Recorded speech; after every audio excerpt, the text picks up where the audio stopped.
अथ षट्सप्ततितमो अध्याय। सालू के साथ यादवों का युद्ध।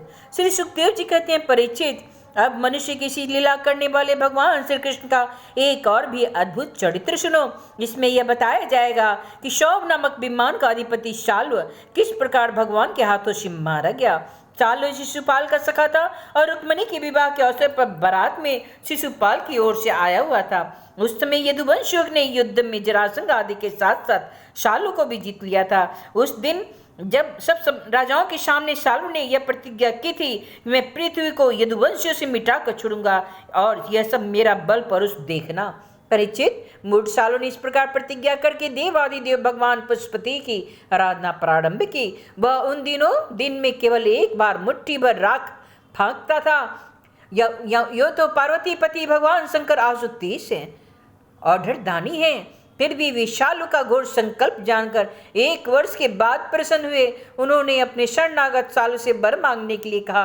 उस समय शाल्व ने यह वर मांगा, मुझे आप एक ऐसा विमान दे दीजिए जो देवता, असुर, मनुष्य, गंधर्व, नाग और राक्षसों से तोड़ा न जा सके, जहाँ इच्छा हो वहाँ चला जाए और यदुवंशियों के लिए अत्यंत भयंकर हो।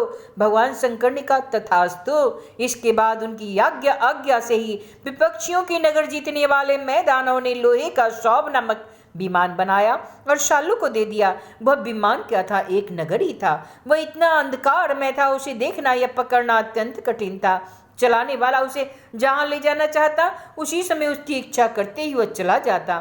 शाल्व ने वह विमान प्राप्त करके द्वारिका पर चढ़ाई कर दी, क्योंकि वह तो वृष्णिवंशी यादवों द्वारा किए हुए बैर को सदा स्मरण रखता था। परिचित, शाल्व ने अपनी बहुत बड़ी सेना से द्वारिका को चारों ओर से घेर लिया और फिर उसके फल फूल से लदे हुए उपवन और उद्यानों को जाड़ने और नगर द्वारों, फाटकों, राजमहलों, अट्टारों, दीवारों और नागरिकों के मनोहर विनोद के स्थानों को नष्ट भ्रष्ट करने लगा। उस श्रेष्ठ विमान से शस्त्रों की जड़ी लग गई।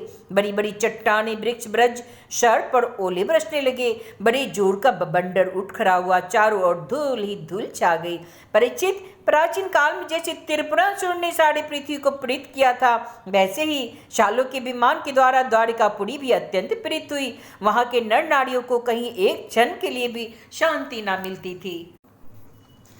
परम यशस्वी वीर भगवान प्रद्युम्न ने देखा हमारी प्रजा को बड़ा कष्ट हो रहा है। तब उन्होंने रथ पर सवार होकर सबको ढांढस बंधाया और कहा, डरो मत। उसके पीछे पीछे सात्यकी, चारुदेश ने शाम्ब भाइयों के साथ अक्रूर, कृतवर्मा, भानुविंद, गद्द, शुक, शारण आदि बहुत से वीर बड़े बड़े धनुष धारण करके निकले।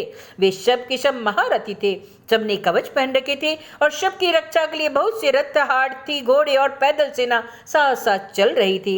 इसके बाद प्राचीन काल में जैसे देवताओं के साथ असुरों का घमासान युद्ध हुआ था, वैसे ही शाल्व के सैनिकों और यदुवंशियों का युद्ध होने लगा। उसे देखकर लोगों के रोंगटे खड़े हो जाते थे। प्रद्युम्न जी ने अपने दिव्य अस्त्रों से क्षण भर में ही शौभपति शाल्व की सारी माया काट डाली।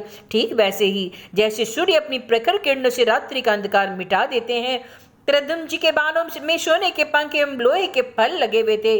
उनकी गांठें जान नहीं पड़ती थी। उन्होंने ऐसे ही 25 बाणों से शाल्व के सेनापति को घायल किया। परममनस्वी प्रद्युम्न जी ने सेनापति के साथ ही शाल्व को भी 100 बाण मारे। फिर प्रत्येक सैनिक को 1-1 और सारथियों को 10-10 तथा वाहनों को 3-3 बाणों से घायल किया। महामना प्रद्युम्न जी के इस अद्भुत और महान कर्म को देखकर अपने एवं पराये सभी सैनिक उनकी प्रशंसा करने लगे। परिचित, मैदानों का बनाया हुआ शाल्व का विमान अत्यंत मायामय था। वह इतना विचित्र था कि कभी अनेक रूपों में दिखता था तो कभी एक रूप में, कभी दिखता कभी नहीं दिखता। यदुवंशियों को इस बात का पता ही न चलता कि वह इस समय है कहाँ। वह कभी पृथ्वी पर आता, कभी आकाश में दिखता, कभी पहाड़ की चोटी पर, कभी जल में। वह अलात चक्र के समान मानो कोई दुमुही लुकारियों को बनेठी भांज रहा हो, घुमा रहा हो। एक क्षण के लिए कहीं भी ठहरता ही नहीं था। शाल्व अपने विमान और सैनिकों के साथ जहां जहां दिखाई पड़ता वही वही यदुवंशी सेनापति बाणों की जड़ी लगाते। इसके बाद सूर्य और अग्नि के समान जलते हुए विषैले सर्पों की तरह अक्षय होते थे। उनके शाल्व का नगराकार विमान और सेना पीड़ित हो रही थी। यहाँ तक कि यदुवंशियों के बाणों से शाल स्वयं मूर्छित हो गया। परीक्षित शाल के सेनापति ने भी यदुवंशियों पर खूब शस्त्रों की वर्षा की, इससे वे अत्यंत प्रीत थे, परंतु उन्होंने अपना अपना मोर्चा छोड़ा नहीं। वे सोचते थे मरेंगे तो परलोक बनेगा और जीतेंगे तो विजय। परीक्षित शालों के मंत्री का नाम था धूमान, जिसे पहले प्रद्युम्न जी ने 25 बाण मारे थे। वह बहुत बली था। उसने झपट कर प्रद्युम्न जी पर अपनी फौलादी गदा से बड़े जोर से प्रहार किया और मार लिया कहकर गरजने लगा।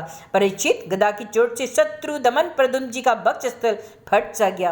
दारुक का पुत्र उनका रथ हाँक रहा था, वह सारथी धर्म के अनुसार उन्हें रणभूमि से हटा ले गया। 2 घड़ी में प्रद्युम्न जी की मूर्छा टूटी। तब उन्हें सारथी का सारथे, तूने यह बहुत बुरा किया। अरे तूने मुझे रणभूमि से हटा दिया। शुद्ध, हमने ऐसा कभी नहीं सुना कि हमारे वंश का कोई भी वीर कभी रणभूमि छोड़कर अलग हट गया है। यह कलंक का टीका तो केवल मेरे सिर लगा। सचमुच शुद्ध तो कायर है, नपुंसक है। बतला तो सही, अब मैं अपने ताऊ बलराम जी को और पिता श्री कृष्ण के सामने जाकर क्या कहूंगा? अब तो सब लोग यही कहेंगे ना, मैं युद्ध से भाग गया। उनके पूछने पर मैं उनके अनुरूप क्या उत्तर दूंगा?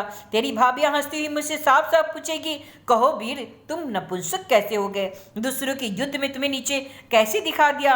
शुद्ध, अवश्य तुमने मुझे रणभूमि से भागकर अक्षम्य अपराध कर दिया। सारथी ने कहा, आयुष्मान, मैंने जो कुछ भी कहा है, जो कुछ भी किया है, सारथी धर्म समझकर किया है। मेरे समझ स्वामी, युद्ध का ऐसा धर्म है कि संकट पड़ने पर सारथी रथी की रक्षा कर ले और रथी सारथी की। इस धर्म को समझते हुए मैंने आपको रणभूमि से हटाया। शत्रु ने आप पर गदा का प्रहार किया था, जिससे आप मूर्छित हो गए थे, बड़े संकट में थे, इसी से मुझे ऐसा करना पड़ा। इति श्रीमद्भागवते महापुराणे परमहंस्यां संहितायां 10 स्कन्धे उत्तरार्धे शाल्वयुद्धे षट्सप्ततितमो अध्यायः।